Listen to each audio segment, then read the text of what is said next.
और एक बड़ी खबर यहां पर आ गई है आजमगढ़ से। इस वक्त धर्मेंद्र यादव फिर से आगे हुए हैं। ये बड़ी खबर, 16,200 वोटों से बढ़त बनाई बीजेपी के निरहुआ फिर पिछड़े। इस वक्त की बड़ी खबर आजमगढ़ से, इस वक्त की बड़ी खबर, धर्मेंद्र यादव फिर से आगे हो गए हैं। आजमगढ़ के मुकाबले में धर्मेंद्र यादव आगे हुए हैं। ये बड़ी बढ़त यहां पर धर्मेंद्र यादव ने बनाई है।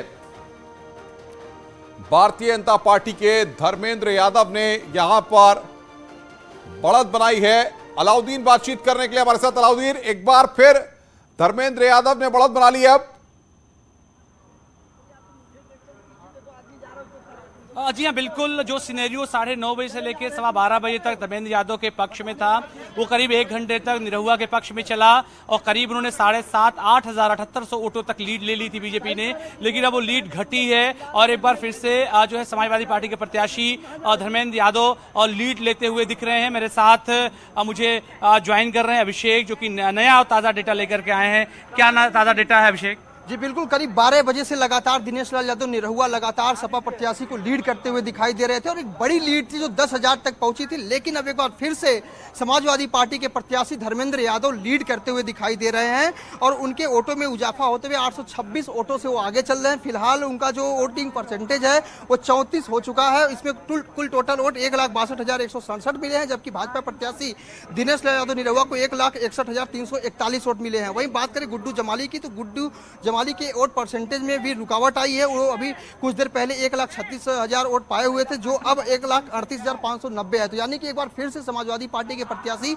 दिनेश लाल यादव निरहुआ को पछाड़ते हुए आगे बढ़ते हुए दिखाई दे रहे हैं और अब तक 826 वोटों का लीड ले चुके हैं और माना जा रहा है कि और इस लीड में बढ़ोतरी हो सकती है और बड़ी संख्या में बढ़ोतरी हो सकती है। क्या लगता है आपको? मुझे लगता है 55 से 60% मतों की मतगणना हो चुकी है, मुझे ऐसा लगता है। जो अभी तक के वोट शेयर आए हैं उसमें 58% वोट पोलिंग वोट की गणना हो चुकी है और माना जा रहा है कि अभी भी 42% वोटों की गिनती होनी बाकी है। ऐसे में अभी भी जो तस्वीरें हैं वो क्लियर होना मुश्किल दिखाई दे रही है, कारण कि दोनों प्रत्याशी कभी आगे हो रहे हैं, कभी पीछे हो रहे हैं और जो भी रिजल्ट आएगा वो कहीं न कहीं तीनों प्रत्याशियों के बीच जो कांटे की टक्कर चल रही है उसमें मार्जिन कम होने वाला है। इसी को लेकर लास्ट तक जो लास्ट टेबल होगा उस टेबल तक जो है दोनों प्रत्याशियों का गिनती चलेगा और आगे पीछे लोग चलते रहेंगे और लास्ट टेबल में ही जाके दोनों का फैसला होगा कि कौन चुनाव जीत रहा है। यहाँ से स्लग ओवर के मैच जैसा लग रहा है यहाँ सब कुछ। सुबह जब जिलाधिकारी आए थे न्यूज 18 की, जब उनसे बात हुई थी, उन्होंने कहा था 1-2 बजे तक सब कुछ क्लियर हो जाएगा। लेकिन अब क्योंकि मार्जिन इस तरह का है, मुझे लगता है कि अब ये पूरी तरह से क्या माना जाए? अलाउद्दीन, आप तो कई चुनाव कवर कर चुके हैं। जाहिर तौर पर इस तरीके के मुकाबले जब देखने को मिलते हैं तो फिर चाहे वनडे मैच हो तो 50वें ओवर तक गेंद जाती है और उस आखिरी ओवर में ही फैसला होता है। तो ऐसे में क्या लगता है, इसका रिजल्ट जो है वो पूरी तरह साफ अंतिम वक्त तक नहीं हो पाएगा या अंतिम वक्त तक ही हो पाएगा? आजमगढ़ के इलेक्शंस को मैं 2009 से कवर करता रहा हूं।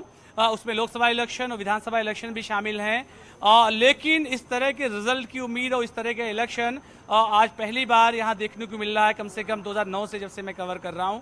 और अब तक लगभग मान लिया जाता था कि तस्वीर और अनुमान तो लगभग साफ हो जाते थे, लेकिन जो अप डाउन लगातार चल रहा। कुछ अपडेट आ गया आपके पास? और कोई अपडेट और आ गया है? लेटेस्ट अपडेट आया है, उसमें भाजपा प्रत्याशी दिनेश लाल यादव निरहुआ एक बार फिर से 2,419 वोटों से आगे चल रहे हैं। यानी कि एक बार फिर से 2400 वोटों से भाजपा प्रत्याशी समाजवादी पार्टी के प्रत्याशी को लीड देते हुए दिखाई दे रहे हैं। तो यहाँ कभी सपा, कभी बसपा और कभी भाजपा एक दूसरे को पछाड़ते हुए नजर आ रही है। अभी कुछ देर पहले ही 826 वोटों से धर्मेंद्र यादव आगे चल रहे थे। अभी 2 मिनट भी नहीं हुआ था कि फिर से जो काउंटिंग शुरू होती है उसमें भारतीय जनता पार्टी के प्रत्याशी 2400 वोटों से आगे निकल जाते हैं। तो लगातार एक दूसरे को पिछाड़ने का रेस यहाँ पे चल रहा है और काफी दिलचस्प होता जा रहा है आजमगढ़ का ये रण। ये आखिरी गेंद तक और बल्लेबाज जो है आखिरी वक्त तक मैदान में रहेगा, ऐसा कुछ लग रहा है। और पॉलिटिकल रिपोर्टिंग में और इस तरह की राजनीतिक लोगों के लिए भी ऐसा। तो आप क्या मानते हैं, इतना लंबा अनुभव आपका है अलाउद्दीन, समाजवादी पार्टी को आप कवर करते रहे हैं, आपको लगता है कि जो स्ट्रेटेजी प्लानिंग या इस पूरे चुनाव को अगर देखा जाए आजमगढ़ के, तो जिस तरीके से गुड्डू जमाली का मैदान में आते हैं बीएसपी से, वो कहीं ना कहीं पूरे मुकाबले को इतना दिलचस्प बना देते हैं कि किसी की एक तरफा बड़ी आसानी से जीत मुमकिन नहीं हो पा रही है।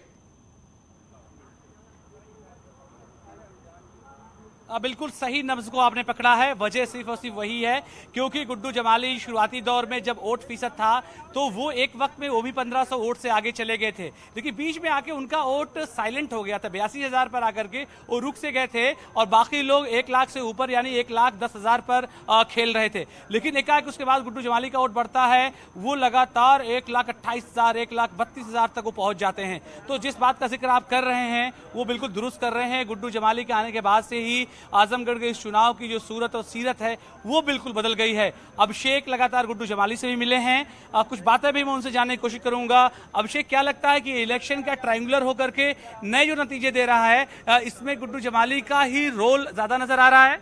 जी, निश्चित तौर पे अगर गौर करें 2019 के चुनाव में तो अखिलेश यादव को जीतने के लिए गठबंधन का